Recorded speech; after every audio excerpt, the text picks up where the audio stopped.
G'day viewers, welcome to this week's Laughaholics. I've got a bit of a treat for you today. I've got 3 jokes. Not one, but 3 jokes that I think you're going to love. And they're all religious jokes. The first one, the Pope one day, he wakes up in his bedchamber with this huge erection.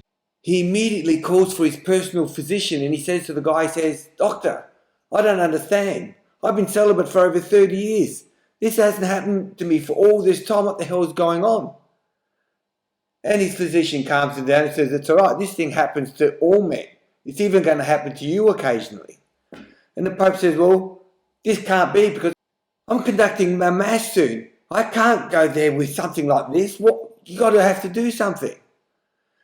And his physician says, "Well, there's only 2 things that I can really do. The first one means you're going to have an injection. And that's going to be painful." And the Pope says, "Well, I don't want anything that's painful. What's the second option?" He says, "Well, the second option is you're going to have sex with a woman." When the Pope says, "Well, I think that's the better option then. You're going to have to find me a nun. But you have to make sure first that she's blind, so she can't see who does this thing to her. Secondly, she also has to be deaf, because she's not allowed to hear who does this terrible thing to her. And lastly, she's got to have really big tits." That's your first joke. Secondly, there's these 2 nuns. They're riding down this rickety old cobblestone street in the middle of Rome.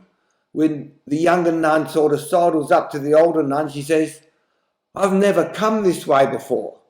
And the older nun says, "Yeah, I know. It's because of the cobblestone." Joke number 2. There's this drumpled old bloke. He stumbles into a confession box and he sits down. Meanwhile, the priest on the other side, he's waiting patiently and nothing's happening, and he waits a bit longer and again nothing happens. So he knocks on the confessional door and again no one replies. So he knocks a little bit harder on the confession door. And then the drunk says to the guy, says, "Hey mate, there's no point knocking on that thing. There's no toilet paper here either." And that's it, guys. I really hope you liked today's jokes. If you did, please use jokes. Until then, keep well, look after yourself, and above all, keep out of mischief. This is Peter from My Bonza channel signing off. Catch you later, guys.